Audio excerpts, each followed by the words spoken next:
এইগুলো সব বললি না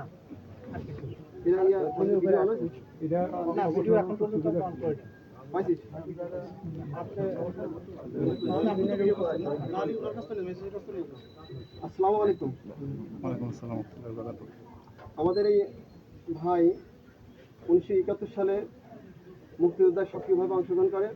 উনি বিজিবির একজন অবসরপ্রাপ্ত সুবেদার, নাম মোহাম্মদ হারুনা রশিদ। উনি তৎকালীন স্বাধীনতা যুদ্ধে সক্রিয় অংশগ্রহণ করেন এবং বাংলাদেশ স্বাধীনতার জন্য অগ্রণী ভূমিকা পালন করেন। উনি বিজিবিতে দীর্ঘ 57 বছর চাকরি করেন এবং অবসরে আসেন নিয়মিত। ওনার বিশেষ করে বিজিবিতে যারা চাকরি করে সীমান্ত রক্ষী বাহিনী হিসেবে তাদের একটা সৌভাগ্য, যারা বিশেষ করে হাদিস এবং কোরআনের আলোকে যারা সীমান্ত পাহারায় থাকেন তাদের জন্য আল্লাহর তরফ থেকে অনেক সৌভাগ্য। এবং বলা হচ্ছে হাদিসে যে এক রাত এবং একদিন সীমান্ত পাহারা দিলে সমগ্র দুনিয়া এবং তার মাঝে যা কিছু আছে তা থেকে উত্তম। সেই হিসেবে আমরা যারা সীমান্তরক্ষী বাহিনী আছি আল্লাহর তরফ থেকে আমাদের অনেক ক্ষমা আছে। তো সবাই ওনার জন্য দোয়া করবেন। উনি যেভাবে গেছে আল্লাহর রহমতে ভালো গেছেন, আল্লাহ যেন ওনাকে বেহেশতে নসিব করেন। আমিন।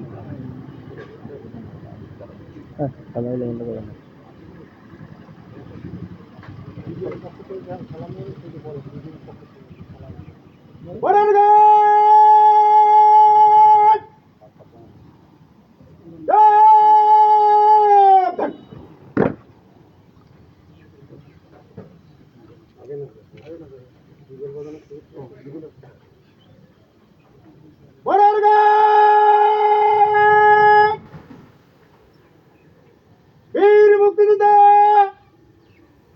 মৃত হারুনা রশিদ সাহেবের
দিচ্ছি